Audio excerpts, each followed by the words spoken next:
Resume recording. Okay.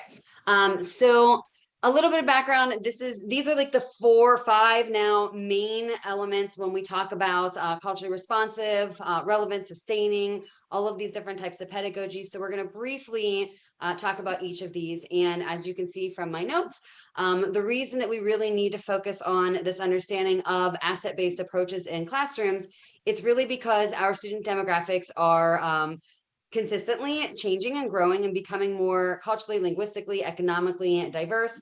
However, and actually that citation is not the most recent. There are other more recent ones from the Department of Education, but how our teaching force is overwhelmingly white, monolingual, and female.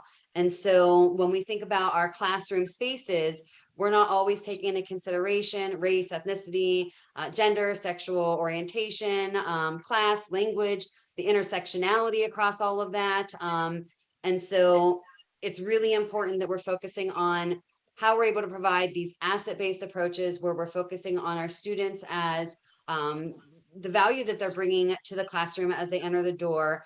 And that means looking at our curriculum, our texts, and things like that. And so the first one here is culturally relevant pedagogy. This really stemmed from Gloria Ladson-Billings. And she actually has a more recent book in the last couple of years that brings it back and says, look, culturally relevant was the start, and there's been these other pieces. However, there's a lot more to it as well. And so she talked about the idea that the goals are that we're focusing on student academic success and focusing on culture ultimately and racial identities. But ultimately, there are these 3 broad propositions that teachers need to consider. And so the conception of self and others. So this idea that we believe that all students are capable of success, that they're able to be readers and writers, that they're able to engage in the material that's being presented. We need to understand that the pedagogy is an art of itself, where when we're teaching, it means that it's a fluid process because part of this is really gathering student input. And if we're bringing their cultural and racial identities into the classroom, then that means we need to get to know them, which means our planned lessons are going to change. They can't really be planned anymore. This idea that as teachers and with our students, that it's a community that we're building. And so, the second big conception is this idea of social relationships.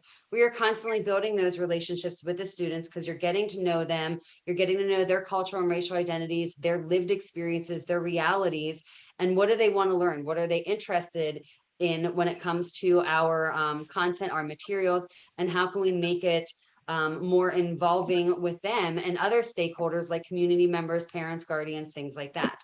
A big piece of this is the fact that, that's not going to work. You wouldn't move for me before, but a big piece of this is this idea of co-constructing knowledge, because if we're gathering feedback, that means we're also learning together. We're learning with and from our students. We're not that expert, the sage on the stage, but we are that guide on the side and supporting their learning, their growth based on things that they're interested. And so these components are really across all of the different asset-based approaches of really thinking through what pieces are in our curriculum that is inclusive and where are we silencing students and missing pieces that we need to supplement or completely change within our curriculum that's currently asked of us.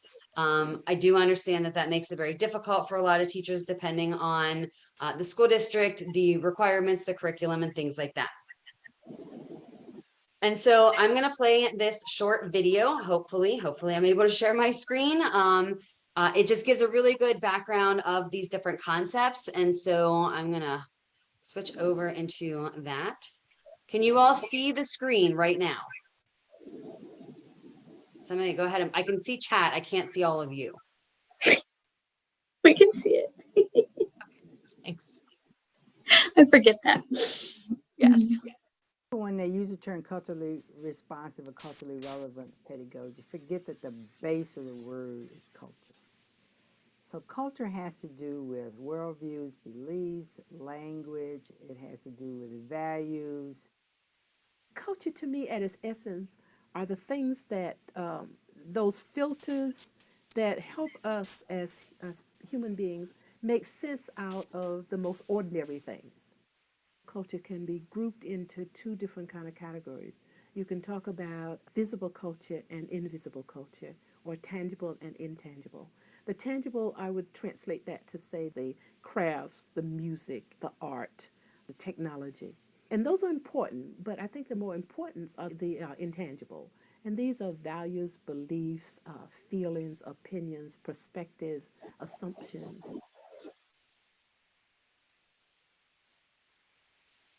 So, culturally relevant pedagogy, one of the primary premises is that teachers take students' everyday lived cultural experiences and make the appropriate linkages between what the students know and do and understand.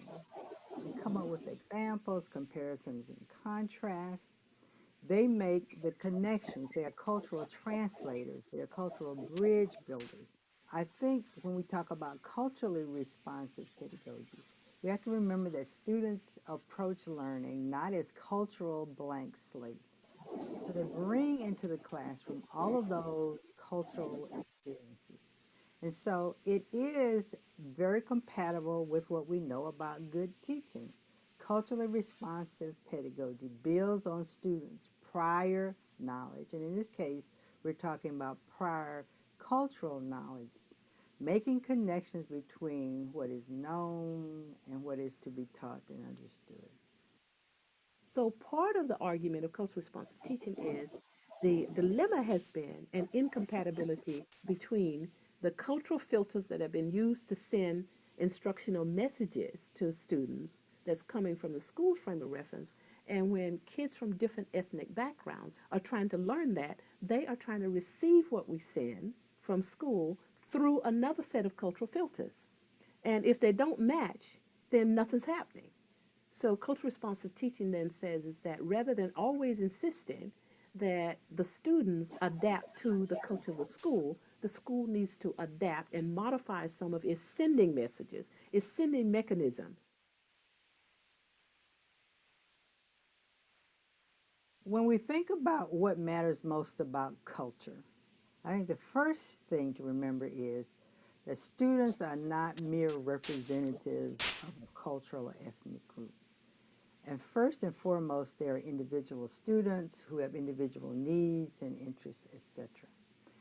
Students who belong to an ethnic group, their attachment and bonds to the group vary, for example, in terms of how long they've been in this country, social class, and their own experiences in their community and neighborhood.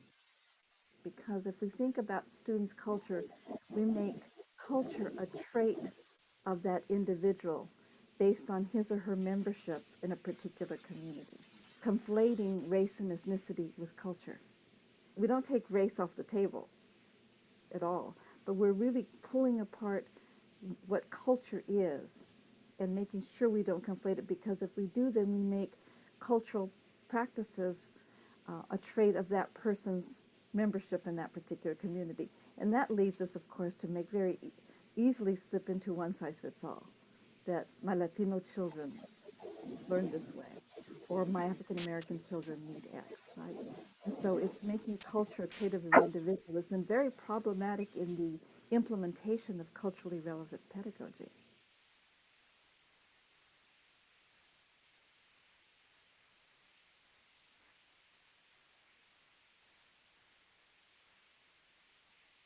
All right, let's see if I can figure this out.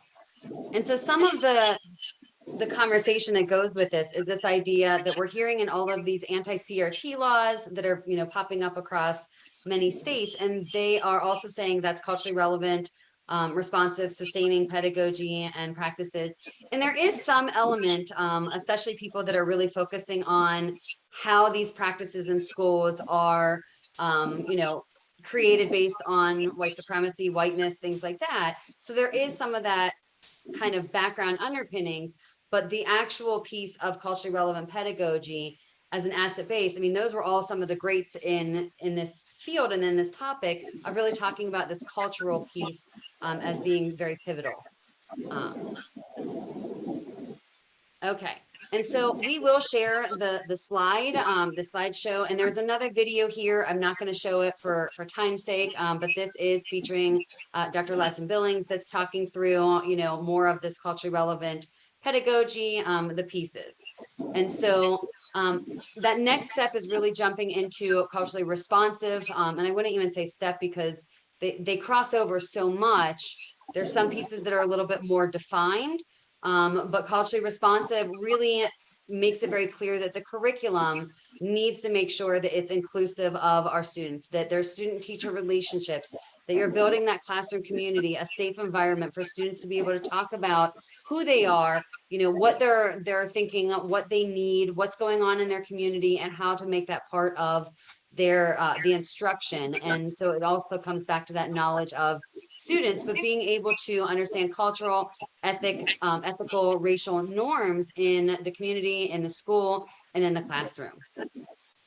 And then the next step is really, I keep saying step, but the next piece that came about was culturally sustaining pedagogy. And so this is where Paris and Alim really focus on language and heritage norms and, using native language, translanguaging. We have a lot of issues across the country, although less and less states that are left, there are English only laws. And so understanding that language is a big part of our students' culture and background. And, what does that mean? What do we know about it? But valuing all of it, and valuing the fact that whether it's a language, it's a dialect, it's informal or formal, all of these things, this is what our students, this is their cultural experience, their lived experiences, and we need to be able to center that in our classroom, not just expect what is considered standard English or, and that's where that crossover of talking kind of about race comes in, because it's valuing students and everything, their funds of knowledge and everything that they're bringing into that classroom. And then the newer one that I added on this slide, I think it's really important, is Gholdy Muhammad talks about historically responsive literacy. And so it brings all of those pieces together, but her research really stems from specifically Black literacy and literature, literary circles, and how this, was used to communicate with one another and to really be able to speak up and use literature and writing for power. And so within her framework, she talks about these 4 learning pursuits where there's identity. And so teachers are asking, how does my teaching and learning help students to learn about themselves? Because if it's not, then it might not be the best teaching. It's definitely not asset-based then. We're not focusing on our students. The second thing is the skills, and the skills are like anything else. It's the standards that we're required to do, but it's really thinking through how our standards are a piece of the puzzle for when we're creating curriculum, but it's only a piece, and it needs to be equal to how we are supporting identity, intellect, and criticality. And so intellect is understanding that it's not just my students are smart and that they're active, but it's what I was talking about a moment ago of pushing into things that are not necessarily taught. It goes into the silenced and hidden curriculum of what's missing from from textbooks. Where do I need to change so that students are learning about all the different perspectives, and being able to apply it to have action, activism and action is there, and agency. And then criticality is really where it pulls into the equity piece and critically investigating oppressive practices, oppressive, policies. This is where you have the equity piece and being able to understand, what is happening in the curriculum and how can I make this more critical so that the students are investigating real circumstances that are impacting them, their lived realities, their community, nationally or globally. And so, and Paul, you're going to hear my dog bark in a moment.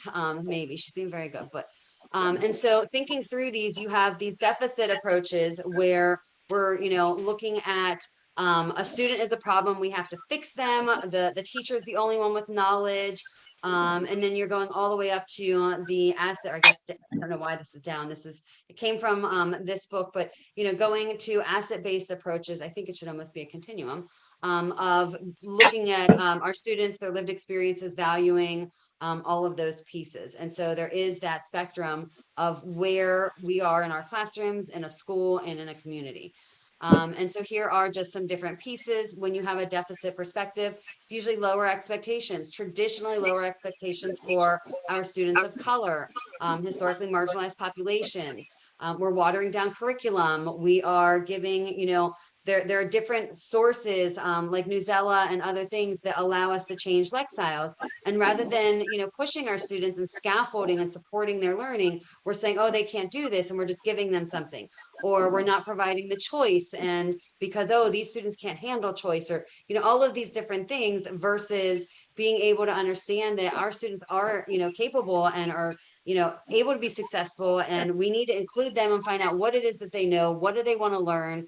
And then again, it really comes back to that scaffolding and support.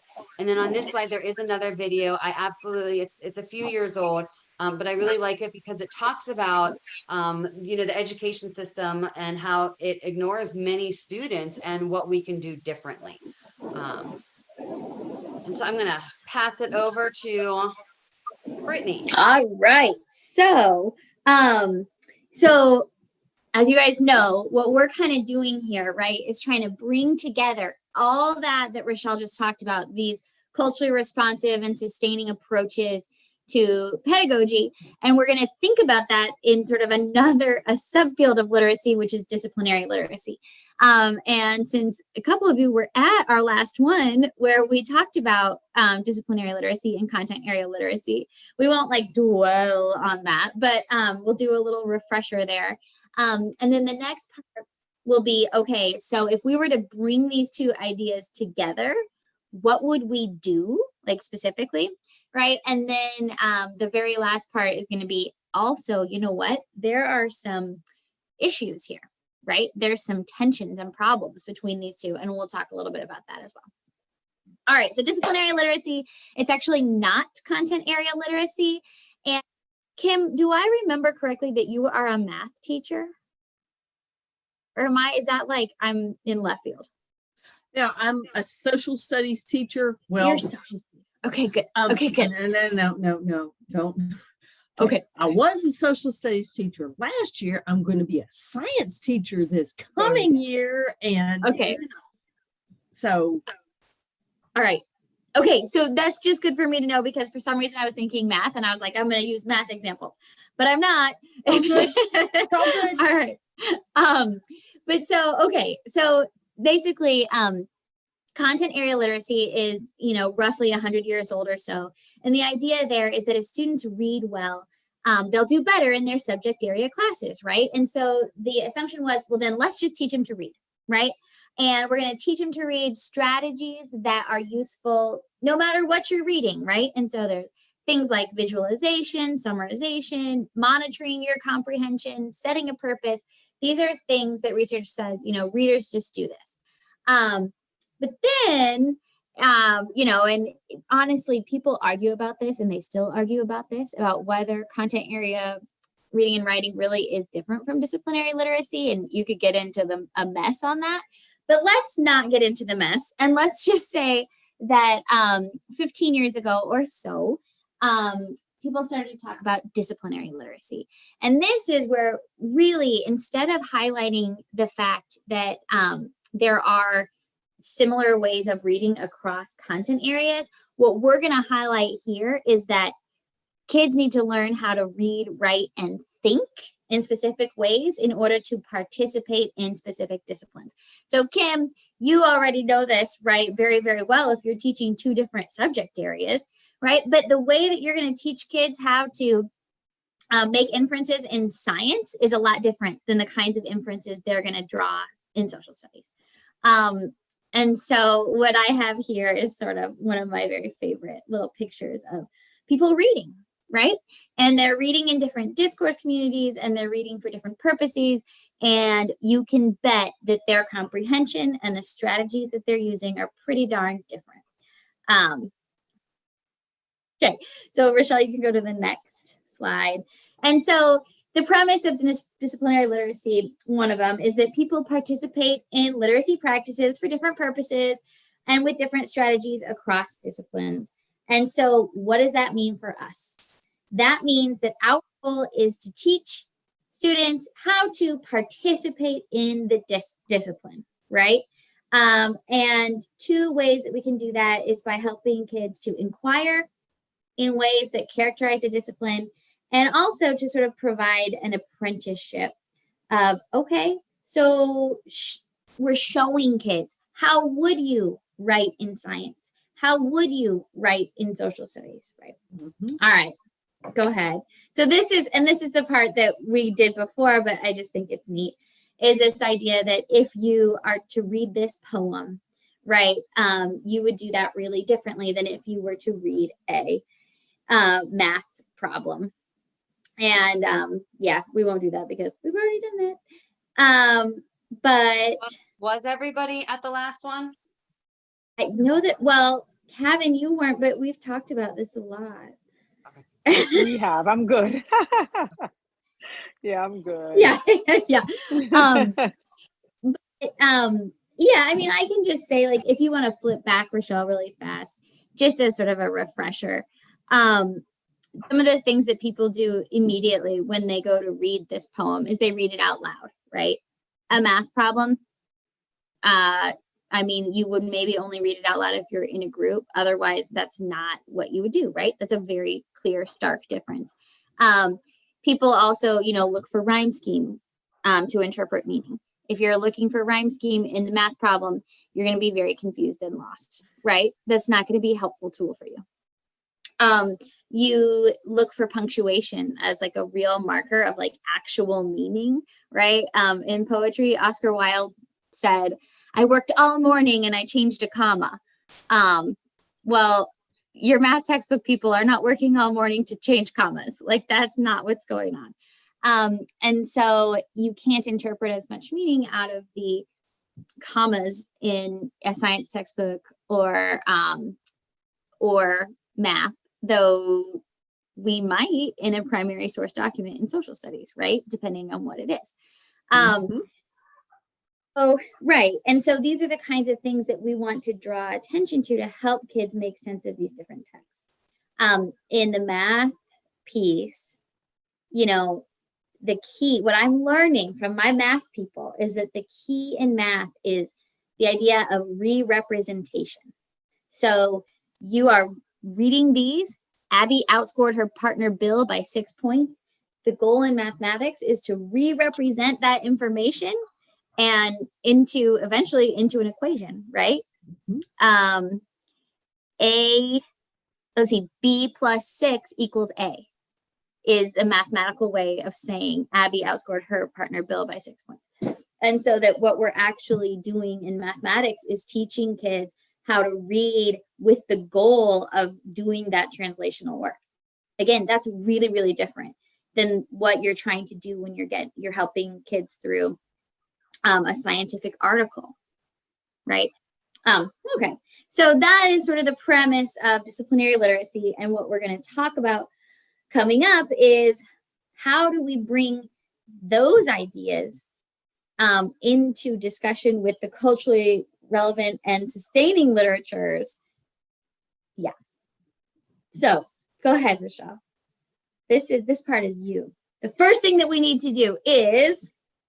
So a big piece of this is really being able to understand ourselves, understand our curriculum and our students. Yep. And so I feel like we're going to talk about some ideas for understanding our students. I'm going to kind of fly through them. Everything is linked, but I think that as educators, we're very well aware of ways to build relationships or different techniques and things like that, but we may not be as aware of how to assess our curriculum. Yep. And so this slide, it has two different links. I'm going to actually take you to one of them. So if you go to the links, these are the culturally responsive curriculum scorecard. There is one for STEAM, and then there is one specific for English language arts. I think that these are some of the best resources. Yeah, they are. I mean, like I've never seen it before, but it really, you can see just the table of contents. It gives you the purpose. It goes over the definition. So if somebody's like at your school, like, well, why are you doing this? It breaks it down into how to use it, the explanation, scoring. I mean, it has everything, like the calculations, how to interpret, and you're even able to upload the scores if you want to them. I'm assuming they're still doing that, but I mean, I've used this in my classes and I haven't required them to do it. But even just looking, I so have. you can, have you? Do you get a Yeah. response? Oh my gosh, it's awesome. It's amazing. Really? It is so useful. Oh, I'm gonna need Yeah. to see that. I didn't know that. That's really cool. And so this is the proper way, if you're using this at your school, which as an instructor, I didn't, but being able to do this and gathering a team and looking across the units and lessons, looking for keywords and things like that. But then it really goes into these categories on the scorecard of representation. So character and author tally, diversity of characters, accurate portrayals, social justice pieces. And then you're also looking at the teacher materials, which I think is often neglected in analysis. And so you're using a like or item, and I'm just going to give you some, examples, because I just think this is so wonderful. Of as you're analyzing, you're looking at the diversity of characters, but it's not like you're left open-ended to figure this out. It's that you have these specific questions, and then if you have a team, you then look at the average score in the right-hand column. And so I think this is such a valuable tool to really assess our curriculum and be honest with what's there and what's not. And I think it's every teacher that's done this, it's very surprising for them. Even ones that are like, oh no, I have a diverse curriculum.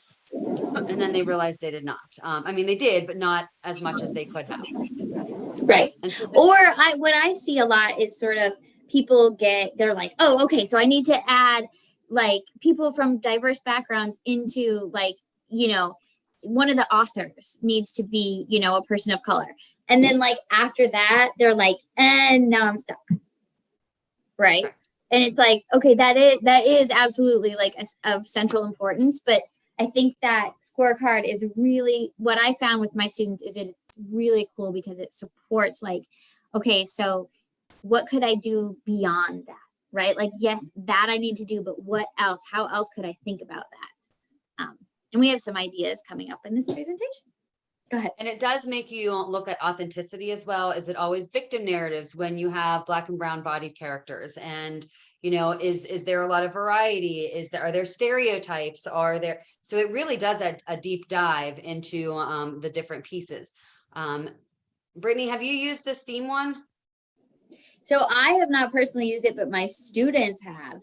And that's, yeah, I mean, because they come from all different backgrounds. So they just choose the content area where they want to do it. And honestly, when I was grading their stuff, I was like, oh my gosh, they like know the language of this. They're amazing. How did they do that? And I was like, oh, because they're borrowing it from the rubric. And I was like, but that's exactly what we want, right? Is to make sense of these concepts in terms of your curriculum. And like, it's helpful. Like I can look at it and be like, oh yeah, that's helpful for me to think about. Because then it's like, you see sort of the problems and you can go, so this is the specific place where I need to adapt. And so another piece is being able to understand our students in the community. And this was something that when I taught in Florida, it was actually pretty common that we had to do deep dives into data, not just academic data and standardized test scores, but I didn't realize that that's not really a common thing. And so the National Center for Educational Statistics, it's on the link. There are so many wonderful tables that you can go down so many rabbit holes, but really being able to understand the changing demographics in school. You can do it by grade level, by state. You can look at the different characteristics related to poverty. And so every student that has gone through this experience that I've had, and they're all current teachers, they were just amazed at either changing demographics or the lack of changing situations, things like that. And so I think this is a great way. And these are just some of the sample questions that they were, required to look into for our class, but really figuring out what does this look like at their school, at the community, and then really across the country. And then, some good resources for teachers to find out how we are feeling related to culturally responsive or any of these things. There's 4 different surveys here. 3 of them are really head up by Sawatu. The 4th one is actually one that I became more familiar with more recently. I'm happy to send the article that talks about validation of it, but it's really looking, I forgot I have it. This is looking at questions specific related to like praxis of teachers value assessing their practices. They're open to feedback. They're aware of their own cultural background. This disposition for community. So, they value collaborating with families and, all of these different questions with relationship with students, things that we were just talking about, as well as dispositions for social justice. And so these can really be used, at the start of a year, or just, for yourself to be able to see how you're growing, but to be able to see over time how teachers are really embedding and using more of these asset-based approaches in their classroom. So those are some of the great information and pieces. And then as Brittany mentioned, like this is just a bunch of resources pieces, and then we're going to bring it back together. Brittany and I'll bring up some of well, what do we do from here? But there's also things that we can do for like the implicit association test to figure out where our biases are. We can explore our identity markers, have a cultural autobiography where we're investigating how we learned about race. When did we learn about race? How did we learn about, other languages and all of these things? Because if we want an asset-based approach to occur in our classroom, we first need to understand who we are as educators, as humans, and as, just who, like for me, I have to understand as a white teacher, as a Jewish identifying, as a female, all of those things. And what am I bringing into the classroom? What are potential biases that I'm bringing before I can really support my students to the best of my ability? And so this is just an example. Aguilar is absolutely great. She has a ton of free resources. And so this is a great tracking tool of seeing teacher to student interactions. Again, I asked teachers to do this and they were always surprised, like, wow, I didn't realize that I didn't talk to these students, at all, or that these students didn't talk to one another at all. And, so it gives that breakdown of awareness of self and awareness of ourself in our classroom. And so this is where we have all of these pieces now. So how do we build these together from the standpoint of disciplinary literacy? All right. So one of the huge, sorry, Rochelle, we go back real fast. One of the huge things that we think about when we think about culturally sustaining pedagogies, right, is this idea that we need to help students to build their cultural competence, which basically means kids need to know that their cultural background and sort of their identities are valuable in an academic community. This is essential. So go ahead, Rochelle, to the next slide. All right. And so too often, and I think we know this, right? Kids are positioned from a deficit standpoint, right? And so kids bring their cultural selves, their, individual human identities into a classroom, and students' ways of speaking and dressing and interacting have too often been defined as unacademic, right? That's not scholarly. It's anti-intellectual. It doesn't belong here. And that, I would say, in a nutshell, if we could stop doing that, we would be way ahead of where we currently are, right?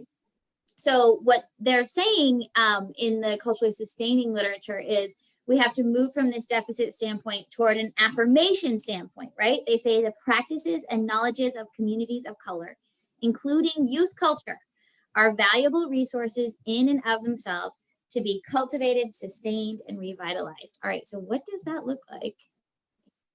Kim would like to share an example. Oh, please do. It's me. Yeah. Sixth grade social studies is world history, including the major world religions. Okay.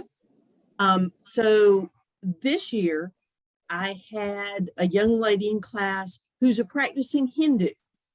Cool. I'm down here in the low country where we're getting more and more folks that aren't African American or white. So she came in, and one of the things she had an elephant on a little chain on her book bag. And a lot of kids thought that was cute. So when we got around to talking about Hinduism, in the beginning, I said, look, I said, I know just this much.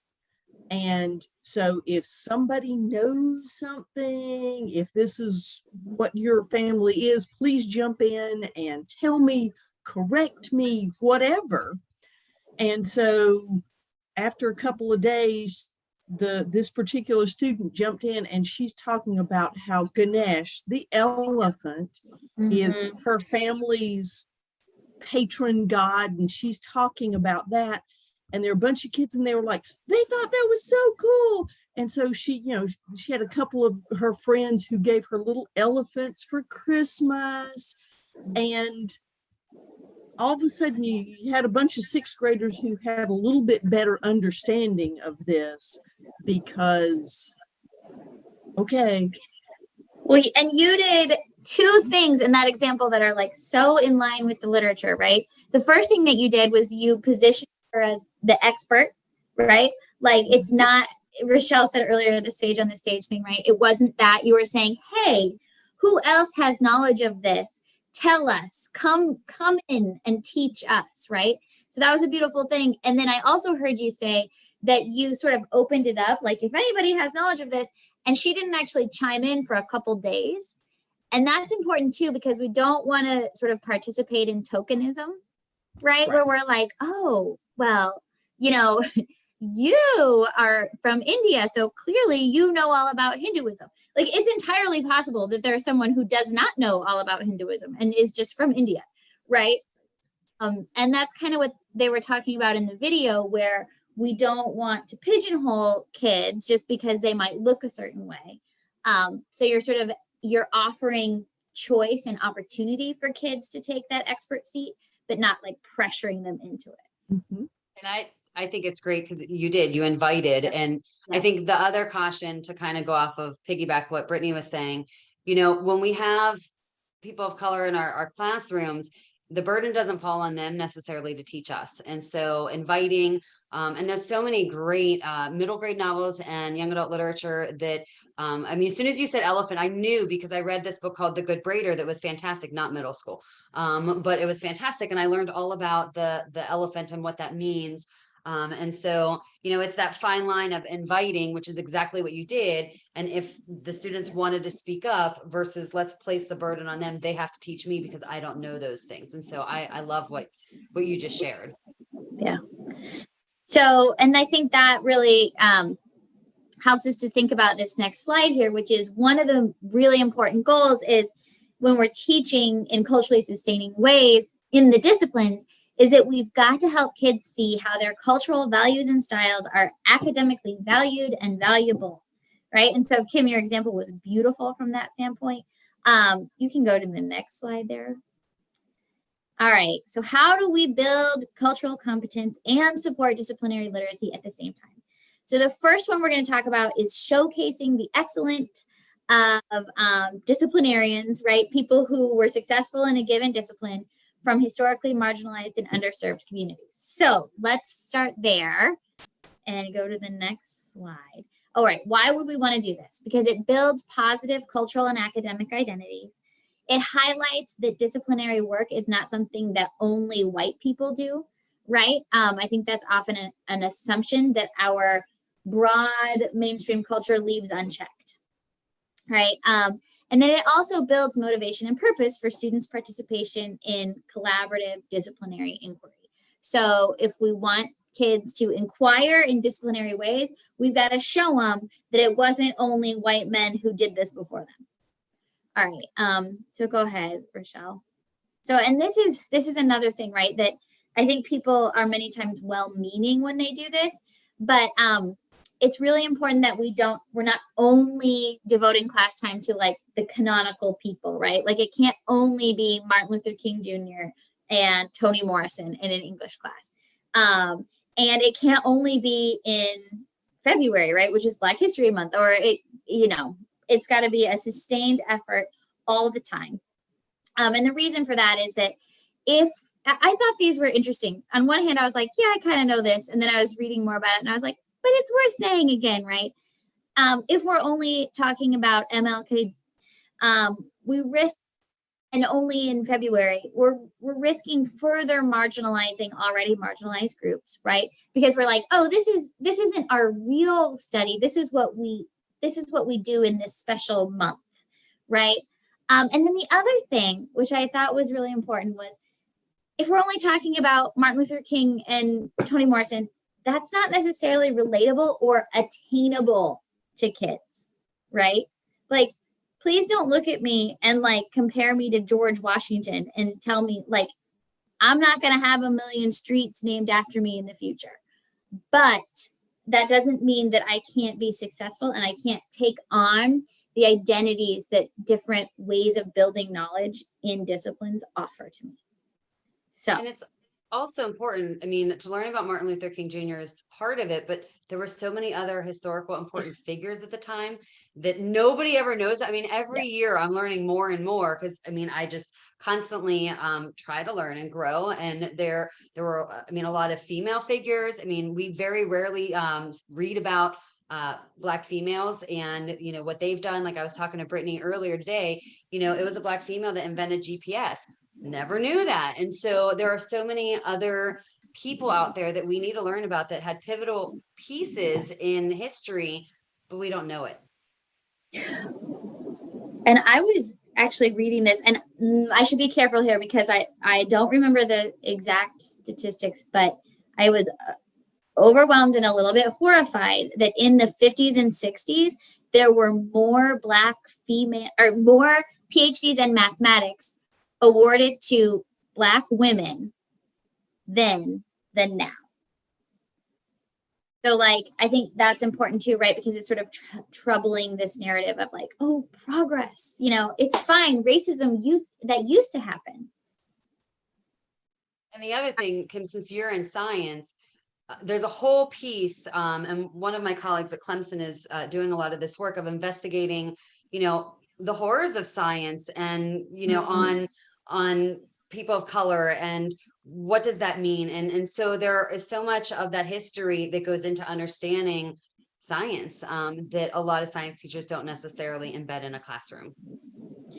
Well, and so, all right. So for the next slide, I think it sort of goes to this point of representing people of color as participating in the discipline and getting something really valuable and important out of it, but they're not famous, right? And so this, Rochelle already talked about this book, but it's short, it's an easy read, and if this is an area that interests you, I think it's a really great book, right? Rochelle's actually the one who told me about it. But, you know, it's about Black literary societies and how they were using book clubs essentially, right, as a space for liberation and how to sort of talk about advancing civil rights through this literature and in these groups. And so helping our kids to know, like, hey, these things that we do in our classroom, it might seem far removed from your regular old life, but this is actually something that's really useful and valuable and that regular people use. And then the other thing that's important is to think about, we're not only sort of highlighting the origin stories, right? It's not only these like crusty old people who are around 1 million years ago, which that's actually, it's good and important, right? To point out, hey, the disciplines were not begun only by white men, right? And so this is a picture of Al-Khwarizmi, who I believe was from the 11th century and after whom the word algorithms comes, and algebra as a discipline came from there.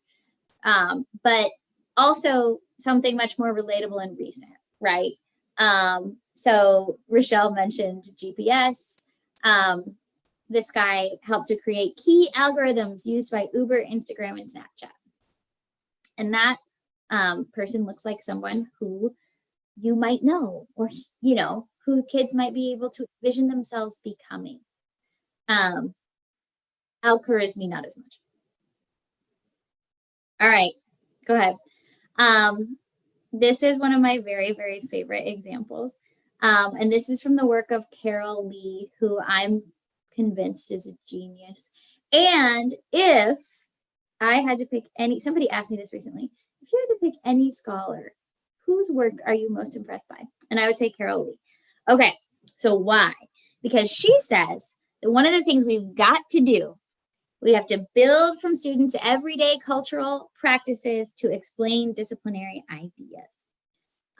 So just regular old things that people do in varying cultures need to be brought into the classroom and compared to things that are quote unquote academic, right?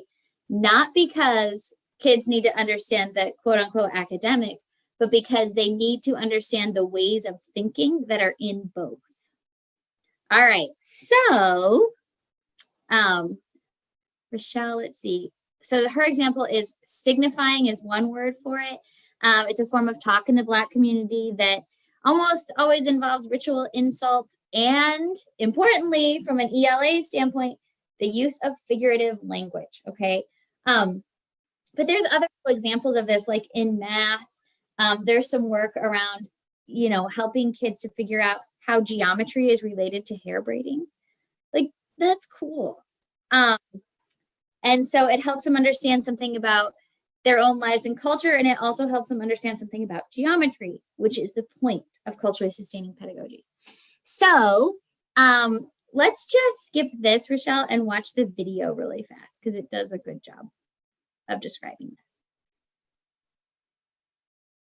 Look, it is two ways to handle a bully, all right? One, beat down, which, seeing that he's from Boston, is not an option. Two, talk about him till he cries. Exactly. I'm gonna teach my son how to play the dozens. Yes. I'm sorry. The dozens? Yeah, you see, we come from a long, proud African tradition of talking trash. Long ago, opposing African tribes didn't actually fight. They just made fun of each other. Yo, mama. Later, those same dudes came across the ocean on something like the Love Boat, only no love. All Isaacs. Pissed off Isaacs. Eventually, they arrived in America, and the less desirable slaves were sold by the dozen. But they found a way to turn their pain into something positive by making fun of each other. That's what we call playing the dozens. Through the years, our ancestors found the comedy in pain. The trash-talking tradition continued through the 60s. Power to the people. Yo, mama. Right up to the present. I have no more campaigns to run. I know because I won both of them. Yo, mama. That's the dozens. Look, it is two ways to handle a bully, all right? One, beat down. All right. So playing the dozens or signifying, right, is this cultural practice that some Black children will be aware of, right? But not all. We need to understand that too. And that the idea here is that you compare the figurative language used in playing the dozens to something that often appears in English class. So here we have, the example of Flavor Flav, who uses signifying, right? And then how does figurative language play out in a literature class? So again, just making really direct comparisons. And I think the reason I think Carol Lee's work is so genius is because she sees, the use of figurative language across these very different places and worlds, right? And she's going, hey, look, let's and contrast that. Let's compare the bard, right, to Blackish. And let's not be shy about that. Let's celebrate it. All right. And so how is that related to disciplinary literacy? So that can support students to inquire collaboratively into their own reading practices. And it shows them, right, that they have some strengths that they can draw on. If you've got kids in your class who've ever played the dozens, or maybe they're just really good at pulling out, they might not call it this, but metaphors and similes to describe each other, you are positioning them as expert, right? You are positioning them as having really important assets that are academically valuable. And it also helps them to use and articulate how they use some discipline-specific reading strategies. So in this case, literary interpretation and specifically making sense out of figurative language. So we can sort of help to apprentice kids into discipline-specific literacy practices. And Lee found that, when she had kids compare Playing the Dozens to Shakespeare, for example, her experimental group's gains from pre to post tests were greater by a statistically significant margin than those of control groups.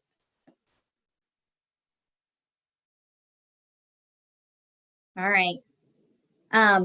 So I'm thinking, Rochelle, that maybe we should just sort of open it up for questions in this last 5 minutes rather than continuing to talk.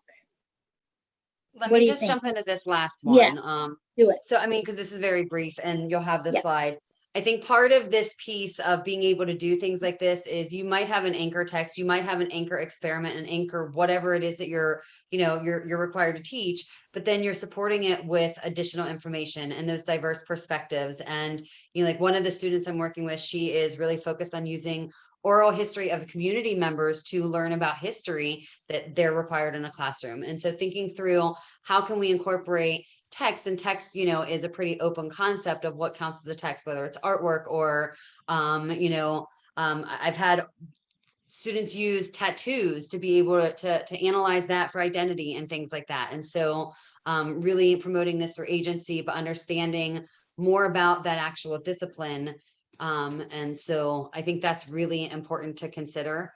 And this idea of using multiple texts, like in social studies, right, is one of the key things that kids need to know how to do is compare and contrast multiple perspectives. Well, how are you going to do that if you don't have multiple perspectives represented? You can't. Yes. Right. So floor is everybody else's. Ooh, Kim says, Wake, the hidden history of women-led slave revolts. Ooh, a graphic novel? I love literature. I love that you shared this. I have so many. I love it. Well, I had a number of boys, or I went through the last year or so and have tried to build up a graphic novel library of historical events, people. And I got a bunch of boys who, oh, I hate reading. Well, try this, check this out. And it's like, oh, wait a minute. It's a comic book. Okay, it's fine. You call it a comic book. I call it a graphic novel. But, I had a kid who he read a thing about the Red Baron when we were talking about World War I. And he went out and got 2 traditional books about the Red Baron and read those after he read the graphic novel. Mm-hmm. I count that as a win. Yeah. See, Chris says, any advice or resources for those of us facing book bans and stick to the textbook in our counties? I'm in Forsyth and willing to fight for inclusive, authentic texts, but it's an uphill battle. Would love to do that analysis with my content team. So this is something we can carry on conversation. I did a presentation for virtual school in Florida where, they have the Don't Say Gay law. And that was the number one question that came up when we were talking about literature and things like that. And so I think that's difficult. My first recommendation is go to school administration and find out, is there going to be support or not if you're speaking up or if you're doing things, outside of the purview of the state. I mean, you said Forsyth, but you're in Tennessee where they now have the new law that, the school libraries are going to be censored, and you have a lot going on in Tennessee, just like here in South Carolina and in other states. And so that is always my go-to of know the battle you're going to be fighting, which means finding out administrative support, lack of support, things like that. I think the beauty of using the CRE, the scorecard is, you can find out what is missing, but you can also, I do a lot with community support. It's why, the asset-based approach is so much of it involves on gathering input and just co-constructing with all stakeholders. It's not just the students, but, so finding out what are students saying that they want to be able to include, what are they missing, how is this hurting them, finding that out from the community as well. The more diverse perspectives of why you need this, the stronger case that you have, and that also can support administrative support. And ultimately, I know that I experienced this years ago for not following the curriculum, and I really believed in what students wanted to inquire about. That's what our lessons were revolved around. And I had pushback, and ultimately, and this is the privilege that I have, as a white woman, but also in today's society where there is a shortage of teachers, I always took the approach of, I'm going to advocate for my students, and if it means that I need to find another job, I will. And I did. And again, that's not that everybody can do that with families and things like that. Like, I'm very well aware you're asking my personal opinion. And so there's all of these different pieces. You can also advocate. So NCTE and ILA, they both have ways to upload if there was censorship, and then they fight it for you. The Zinn Project does the same thing. So there's a lot of resources to get other people involved as well. So it's not just you. I hope that helps, Chris. But I also think, like, in the moment, right? Like, there are some just like really good rationales from the standpoint of like literacy development, right? We know that textbook alone is not going to support comprehension in the way that having multiple texts using multiple modalities will do, right? And so that's like hey, textbook alone is not a good idea just for learning and supporting reading comprehension. Like, let's start there. They're not going to get a full picture of the discipline from just the textbook alone. And then I feel like then you sort of start there, right? And then start to ratchet up and go, also, right, we need to have people from different backgrounds represented. Also, we absolutely know that multiple perspectives, like, we can't teach compare, contrast, and synthesis if there's nothing to compare, contrast, and synthesize. That's already been done by a textbook. So I think there's like multiple levels at which you can sort of start to cut into this. I didn't mean to cut anybody off. I just, No. in case somebody was leaving at 7, I was like, okay, I have to get the feedback survey in. But yes, and that's the same thing. So there was something I just read, and I have a really good chapter, Chris, that was written by Serge Batsakis at Tennessee. He wrote the foreword for a book that's coming out. And if he gives me permission to share it ahead of time, he talks about all the things that are happening in Tennessee and all the things that are pushing against it. And the fact that, these standards do incorporate it. Social studies standards, in elementary school ask you to talk about family structure and, all of these things. And so there's this big like push now of, well, what do I do? Am I allowed to say this? Am I not allowed to say this? And where do I go? And so you're not alone. And it's figuring out those, I hate to call them loopholes, but like, where can you push? And ultimately, even here in South Carolina, a lot of teachers were, a lot of social studies teachers were asked to sign paper saying it was the anti-true, I don't know, something or other, saying that they wouldn't teach about true history. And a lot of the teachers said, no, they wouldn't sign it. And they were told that they'd be fired, and none of them were fired. Now, I'm not saying press your luck, but like, it's also this idea of, are the consequences actually going to occur? I don't know. Let me throw in here something else that happened 2 years ago.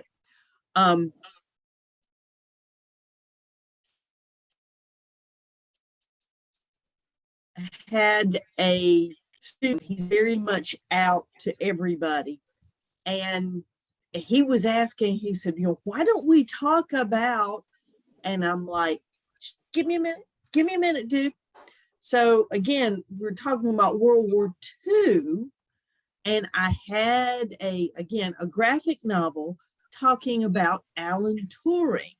And so we're going up and connecting him and what he did with the Enigma machine and how that helped the British war effort in World War II. And then I stopped it for the class. That's all we talked about.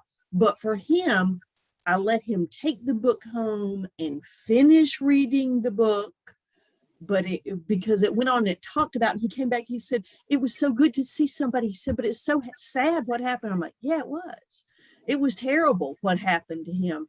I said, but here's someone you can be proud of. Mm. And it's just, if you can, another one along the same lines, because LGBTQIA is such a thing right now. George Takei, who was Mr. Sulu in the original Star Trek, he has a graphic novel about his family's experience because they were in the Japanese internment camps in Kansas, Nebraska. And his book, They Called Us Enemies, that's about his childhood experience in the internment camps. And most everybody were like, oh yeah, that was terrible. That was bad. We're so sorry that happened. But then if a child wants to take it further, then the kid can take it further. You make the introduction sometimes, and then you just have to kind of step back and let the students take off with it. Yeah. Absolutely. Yeah. Yeah. Guys, I actually have